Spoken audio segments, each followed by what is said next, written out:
Hi, I'm Erik, and this is Adventures in Golf. And for this episode, estamos en Tijuana, una ciudad de gente que conocen dos culturas, dividido solo by this line in the sand.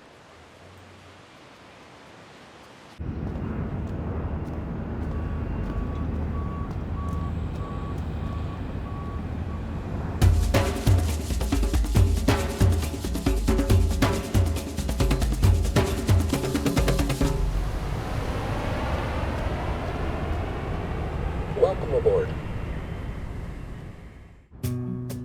On the border between Mexico and the United States sits our next destination, Tijuana. I had the choice between flying or driving and decided crossing into Mexico at ground level is a much more transcendent experience. If we're going to visit a border city, then we need to see the border firsthand. All right, so we're 100 or so feet from the border here, and it's just like this, such a crazy experience of this like imaginary line and kind of this like worlds that are just totally separate. I've heard it can take over 4 hours to cross the border coming north, but leaving the country going south takes less than 10 minutes. So that was a relatively easy border crossing. And here's the wall right here. It has this strange feeling. Whatever side of it you're on, maybe different on this side. I keep coming back to the term imaginary line, but nowhere else is it more apparent than when looking at the physical structure that makes up the wall. Viewing it from the side, it looks solid and impenetrable, but when you face it directly, you can see through the jail-like steel poles, and the wall becomes almost invisible. I came to Tijuana the last time probably 10 years ago. I was different probably. The whole situation was different politically, so it's a little weird to see it now. I guess some things get better, some things don't. Not long after leaving the border, we're already deep inside the city. And after settling in, our local driver, Erik Mendez, shows us around. What I noticed first is that some parts of Tijuana almost have an American feel to them. This feels so different than the part of Tijuana right by the border, you know? Well, from here, I think the difference is because we're like more like kind of American things. All the stuff is like more commercial. I asked Erik to take us to the most non-American part. He says that's up in the hills just south of the city. From here, it becomes very clear that the line is no longer imaginary. It's crazy, you can like see the line where the countries are separated. It's like a lot of houses, no houses. It's so stark, the contrast. Also from this vantage point, the city looks calm, peaceful, which kind of goes against a lot of what I've heard about Tijuana. So I guess my question is, what is it really like to live here? We begin to find the answers at Club Campestre Tijuana. Translation, the Tijuana Country Club. It's here that I'm meeting my friend Agustin Pizza, a die-hard Tijuana native who's here working on a course restoration project. Now, the difference of restoring is like a good painting, a good piece of art, a good work of art. You're not going to redesign it. I'm not here to redesign. I'm here to interpret what William Bell did or proposed in the 1930s and restore to that.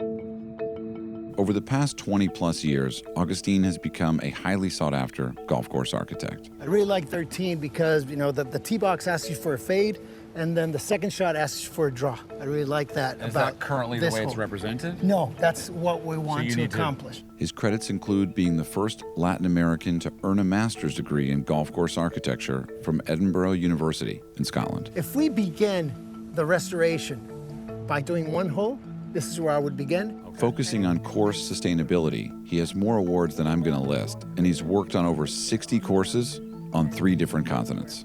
This area needs to be used. That area needs to pivot so we can create a good angle. He is my friend, but he also is the real deal. When you first were like, I'm gonna get into golf course architecture, were you like, Tijuana Country Club would be it? That would be it. I've always thought about it. Really? Yeah. To do it here in my hometown, in my home golf course, it's not a normal thing that a golf course can needs or wants the restoration. Yeah. Was it your idea to do the restoration, or did they come to you? No, they came to me. They came to you, but you were already thinking about it. We have a beautiful, historic piece of land here. Right. That It's almost like about to be a hidden gem. It's about to be a hidden gem. Yeah, Yes. I mean, which is kind of crazy to think about. Like, it's the truest hidden gem in the sense that literally nobody knows about it. Nobody knows about it. It's not on the map. Everybody talks. You know what they talk about Tijuana. So why would it have one of the richest golf courses in golf history? Right. Why would it? Yeah, it doesn't add up to the paradigm. It does not. With just one golf course, Tijuana is certainly not a golf destination. And my question now is, can a border town even be a destination? Or is it just more of a revolving door between different cultures? How often do you come to Tacos El Frank? I'd love to come every week, but belly-wise, maybe once a month, I guess. Right. But it's probably my favorite taco place in Tijuana. Tacos El Frank is a Tijuana staple that started with a simple taco stand in the late 70s and has grown into 3 thriving family-owned restaurants. Serving tacos from its open-air kitchen, customers can shout out their orders or sit at tables with traditional service. The food is so renowned, it's been said that while shooting down the street, Anthony Bourdain came here to eat when the cameras stopped rolling. Just 5 minutes from the border, Tacos El Frank caters to the growing number of cross-border commuters that live in America but work in Tijuana, which is one of the many reasons we're having dinner with Oscar Foglio. I moved up to San Diego with my wife and family roughly 12 years ago. And you come over every day. Every day. Monday, come down here to work every Monday day. through Friday, come down to Tijuana every day, work every day, go back in the afternoons and the evening. And I actually cross over on Saturdays again just to play golf down here. Just to play at the club? Yep. We got 50 courses in San Diego, but I'd rather play mine. Like Augustine, Oscar was born and raised here and grew up playing Club Campestre Tijuana. In fact, he's currently the club's secretary, which is a highly esteemed role within the golf community here. He's also known Augustine most of his life and agrees that renovating this green jewel is essential to fostering the city's rejuvenation for decades to come. But more on that later. Tonight, I'm here to learn more about living and working in this border city. When I say I'm an attorney in Tijuana, they always assume I'm a criminal attorney, which I don't like. People generally think that all you can have in Tijuana is get drunk or get drugs or get killed. Right. Which is not the case. We just got here, and your first question to me was, is this your first time? And I said, no, but it feels like it is. Because every other time I've been here, it's either been passing through to go to Baja Mar or Rosarito. And so this time, I feel like I'm already deeper in the real city of Tijuana. That's sort of unfortunate almost. Yeah, I mean, you just drove through and didn't stop by the good parts. And tonight, here with Oscar, is already one of the good parts. It's a little messy. The trick is big bites. There you go. See, the bigger the bite, the better the taste, right? As we dig into our tacos, Oscar explains how they only speak Spanish at home in San Diego, and that keeping his roots are important even when the cultures blur together here at the borderline. I mean, if you don't know English and you're from Tijuana, there's something wrong with you. There's something definitely wrong with you. I mean, that says a lot about the culture here, that it's so... It's just a cross-border culture. I'm sure that you will leave Tijuana with a completely different perspective than a few days ago or hours ago. Yeah. When you start finding out of the rich history that we had in the 1930s, when you start finding out of how the name changed. O sea, Tijuana was not Tijuana. It was named Zaragoza. It was named City Zaragoza when it was first pointed out as a town by the central government in Mexico City. It was called City Zaragoza. And the people in Tijuana said, the hell with this. This is Tia Juana's ranch. Antoana. Yeah. Wait, This no is Tia way. Juana's ranch. And it's going to be called Tia Juana. Tijuana. Amazing. Yeah. So just from there, you can touch and feel the character of the city. Yeah. How does Mexico as a whole see Tijuana? As a dangerous and ugly place. Wow, that's even a Mexican sentiment. We're right on the limbo. I mean, everybody sees us that way, and that's probably why there's also a lot of, arraigo. Augustine tried to explain what arraigo means. The exact translation is rooting or deep-rooted. And the more he talks about Tijuana, the more I think it actually has a lot to do with pride. You know, we love our culture, and we love being part of Mexico, but we also love being part of the States. Right. Because it's right there. We're right in that dual language. Yeah. In that dual, and I don't mean language as in just literally language. It's just everything that surrounds us. Growing up in the 80s, I saw the movies and sports and grew up watching the Chargers and etc. And there's no way that you can do that in the interior of Mexico. Right. So, oh wow, so even from a media perspective. even from there's a that media perspective. culture. Right now, obviously with internet, it's all changed. But Sure. but even that is a huge cultural shock between people from the north of Mexico and the south of Mexico. And so much of Tijuana is made up of these same people. The city is like a revolving door of cultures that pass through Tijuana with dreams of crossing the border for a better life. But many wind up making Tijuana their home instead, which is perhaps why the city is so diverse. You have people from Latin America, Mexico, from Haiti, Yeah, we met some. and now these guys have their own restaurants and they're looking for, they're looking to make a living here in Tijuana, and Tijuana embraced them. Right. And it was like, hey, all right, let's do this. But you're gonna be here, you're gonna have to work. Right. So now they have like their own whatever taco stand or whatever that they're doing in their own, Yeah. and they've adapted now being from Tijuana. Bajan, 2 tacos negros, mac and cheese, cazuela de borrego, salen juntos. Tienes otra cazuela, por favor, sola. The beautiful thing about Tijuana is that it'll never stop evolving just because of its location. Chef Rufo Ibarra opened his restaurant Oryx in 2015 and has already renovated and adapted to the changing needs of Tijuana. When they ask, what's Baja food? And I'm like, it's impossible to put in a concept. It's like, yeah, whatever comes here, it'll evolve into that. We have people from Haiti now. We have people from Ecuador. We have people from Africa. We have people from Argentina. We have Europeans, Russians. All of that adds into the culture, and it's a melting pot, and it keeps going. Along with his restaurant, the chef noticed a gap in the Tijuana cocktail scene, as in there wasn't one. So he took it upon himself to change that, and now it's one of the best kept secrets in the city. Literally. This is the portal to my Disneyland, my baby. How long had you had this idea before you made it a reality? When I started, Is there a password? there is a password. We change it every day. And if you don't have it, you can't go in. You can't go in. So this is Nortico. So we did this place, which is a homage to the golden era of Tijuana.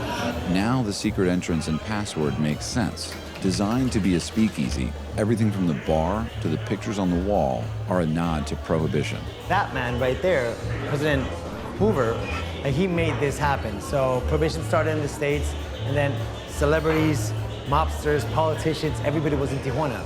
So Well, wait, so because of a bad situation up there, it created a great situation down here. yes, basically this is where Vegas started before Vegas. Wow. So casinos, drinking, anything you wanted was in Tijuana. If nothing was off limits, perhaps it's this time in history that has tainted the view of Tijuana today. That's when the line was a benefit. That's where They're everything. saying there's a line, everything over here, you can do whatever you want. In the early 1920s, Tijuana was growing exponentially. And in 1927, the Agua Caliente Casino opened with a luxurious resort, bringing the most famous movie stars down to take part in the legal sins provided. I was reading on the research. I don't know if you saw it, Oscar, but I was reading on the research that Bugsy Siegel had a part to do with it, with all of this casino part before he did Vegas. Okay. He was a part of this. You learned how to do Vegas here. And in 1929, an 18-hole golf course opened at the resort. The following year, the course would host the PGA Tour in the inaugural Agua Caliente Open. which solidified Tijuana's luxury lifestyle by offering the largest purse to date, 25 Gs. The course was designed by golf architect William Bell, and it's this course that Augustine and Oscar are proposing that they get back to. This course was lost for 10 years. So this was expropriated in what, 34, 35? And after prohibition ended and all that, Mexico also did some stuff. They closed down casinos, and it was forgotten for 10 years or 15 years. Yes. So the course that we are restoring is not the one that you see here. There's a buried treasure underneath. It's a golf project, but I see it as a history project. I mean, my kids, my grandkids, or the next generation that'll come will be able to see that this is a historical course and get to know a little bit about the history of the club and Tijuana, because it's all intertwined. Just imagine, see all those buildings around here? There was nothing around the golf course. It wasn't even a fence around the golf course. This is retired professional golfer Erensto Perez Acosta Jr. He was a tournament player. I traveled all over the world playing golf. You're the only Mexican player to win the Mexican Open? 2 times. Twice, well. 26 years, the only Mexican to ever win the Mexican Open. And the second one, Esteban Toledo. Oh, okay. From Mexicali. Yeah, I know Esteban. Yeah, you stay Esteban. Yeah. Yes, he was the second He's Mexican. wild. Yeah, Esteban Toledo, yeah. During Ernesto's time as a pro, he won over 75 titles, making him one of Mexico's winningest professional golfers in the country's history. I've been blessed for what we've been doing. And now I'm teaching at my club, teaching my people at my club. And I like to be remembered as a golf teacher.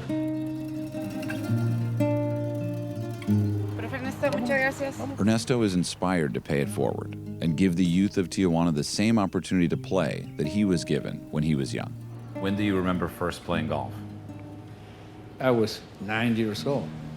They gave us all balls and no clubs. So we used to go play in the football field, baseball field, and at the school. And that's where we started playing golf. And the first time I played on grass here, I was 11 years old. But I knew how to play already. I went out and played 9 holes and shot 45. How many hole-in-ones do you have? You know, that's a good question. Here at my club, I never have one. And I'm dying to have one because I want to belong to the hole-in-one club of the club, and I don't belong to it. But through my career, I have 7 hole-in-ones. But not here. I've been close. Which hole would you pick here? 18. 18. It's a beautiful hole. Okay. It turned out now to be a beautiful hole. What will you do if you get a hole-in-one on 18? I invite everybody at tequila. As I mentioned to Oscar earlier, this trip feels different. There's so much history, and I'm seeing deeper into the real Tijuana, the one where the city is welcoming, the people are resilient, and where the most popular salad in the world was invented. If you ask anyone on the street, hey, where do you think the Caesar salad was invented? Italy. I bet you the last place they will say is Mexico. And not even Mexico, Tijuana. So I'm like a huge fan of Caesar salads in general. I get them every time I go to an Italian restaurant. It's my way of like measuring the quality of the restaurant.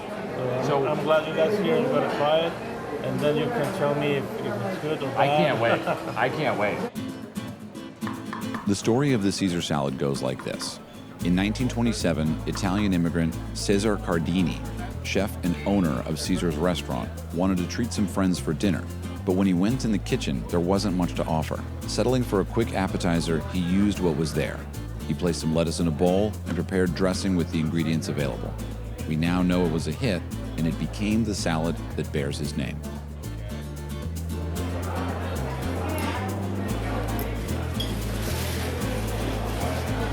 I mean, it just tastes like what a Caesar salad should be. It just tastes like the base perfect Caesar salad. In a city with so many cultures coming together, it seems fit that this salad was created by an Italian immigrant. but it's also the story that's told that keeps these heritages alive. It seems like there's something to learn around every corner here. It's really like a educational, cultural experience in here. Well, it is, and we try to change them to keep telling different stories. About Tijuana and how it has evolved. So this is an homage to the golden era. That's why everything is gold leafed. Right. Everything is detailed in gold. The floor has gold leaf. And it's honestly like how all of this started. There seems to be a longing for the golden era of Tijuana. Maybe it's because of the glitz and the glam that sparked so much growth, or maybe it's just that they were simpler times. When I grew up, when I was 15 years old in the 80s or late 80s, and I went to San Diego for the movies or whatever, it was a 12-minute drive, wait maximum. You didn't need anything. You just went to the border. There was a customs officer said, "Where are you going?" He said, "U.S. citizen or Mexican citizen going to Chula Vista, going to San Diego." No ID. No ID. Literally, No just still had a border I crossing. used You still to, had a border crossing. for a while, I used to have just a copy of my birth certificate in my wallet, just folded up. There's no paper. a piece of paper. There's no picture on barely it. notarized. Barely notarized. That's what I used to have in my pocket. And that was in the 80s and the early That 90s. was up until 9/11, I believe. Yeah, So 2001. literally 9/11, Changed- just the changed border the way- got Changed the highlighted. way- Changed the way the city worked. That's so interesting. Yep. So is it off base to say that the two most major events in Tijuana's history were essentially American things? Prohibition and 9/11? That's an interesting I one. would say that, yeah, I think it's a complete circle. It opened and it closed because Right. it opened as a party town. Come to Tijuana, be a party town. Well, it's a tourism capital. And then 9/11 just completely shut it off. And that's, for the past 20 years, it's just a question of Tijuana redoing itself. Yeah, reinventing. And of course, part of that renovation is Club Campestre Tijuana. All right, so 10th hole, Originally the first hole. but not originally. Originally. So is that going back or no? We're not doing that. We're debating. Debating? Well, the only issue with going back to this being one is that when this was one, the cart shop was there, the pro shop was there, everything was over there. Uh-huh. And now everything is on that golf shop over there. I see. And now on the tee, Oscar from somewhere between San Diego and Tijuana. But you would just say Tijuana. I would just say Tijuana. Perfect. Okay. 10 years ago, there was not one high-rise in TJ. Besides the Twin Towers. Okay. I mean, 10 years, they all just shot up. 10 years, they put up maybe, I don't know, 50 new high-rises along the whole city. I go left, driver goes right. Was Tijuana also going through a real estate boom? Right now, you can literally not build a high-rise soon enough right now. Club Campestre Tijuana signature hole. Signature hole, got it. This hill used to be much more sloped. So I think Augie's gonna try and do and break that kickback with a little swale on the right so you can get a better angle. With Augustine, right, he's talking about working on the club here, working on the golf course. Is that important? Does that mean anything to you? Everything that is going to help upgrade our course, make it better and more enjoyable for the members and more enjoyable for the visitor is welcome. Because golf courses are like life. You have to renovate or die. You don't renovate, you die. I like these greens. There you go. For this restoration, I think it's going to give us, I know it's going to give us an identity, and hopefully everybody, internal and external, can appreciate what Campestre will do to Tijuana. Ooh. Oh, that felt really good. Golfers travel the world to play golf. Yeah. And if people start knowing about this gem, historic gem, I think we're going to have some pretty good tourism coming to Tijuana. What do you want to see here in the next, amount of years you have left in your life? What would be a meaningful building thing for you? I just want to leave a better place for our kids, in whatever way it comes. If it's getting a better golf course, if it's just helping out the community. I mean, I think it's a good-hearted city. Everybody helps each other out, and if we can grow that into the new generations, that'd be awesome. The restoration of Tijuana Country Club could bring in more tourists, but it's still the only course in the city. So how do you grow the game where there just aren't enough courses? Oh, wow. Enter the growing Mexican franchise, Mulligans. Creating new indoor golf spaces like this one is a great way to get new people into the game. And how else can someone travel to Mexico and go play the old course in Scotland? Okay. Now, you know the greens. This location of Mulligans opened a month ago and is packed every night. And it's just one vision of what golf can be. Does that mean that golf is growing in Mexico? A lot. There's 5 Mulligans in Mexico. In San Pedro, Garza Garcia, Mexico City, Tijuana, San Luis Potosí, and Saltillo. And it's coming more. Whether it's simulated or on a real course, when you hit that perfect shot, it's like magic. I'm not gonna. What, are you getting emotional? Yeah, a little bit. No. It's just, I think Mexico is magic, and if I can be a little bit of that magic, and if that magic can go through the next generations of Mexicans or all over the world, because Mexico has also taught me to be a citizen of the world, and that's how I like to think of myself. So it's just having that little bit of magic.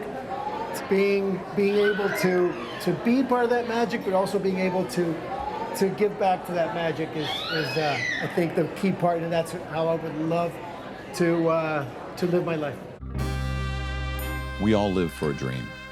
For some, it's leaving the world a better place for the next generation. For others, it's bringing your childhood golf course back to its roots from a forgotten golden era.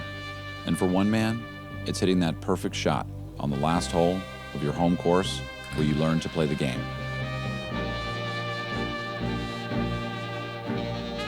And buying everyone in sight a tequila afterwards.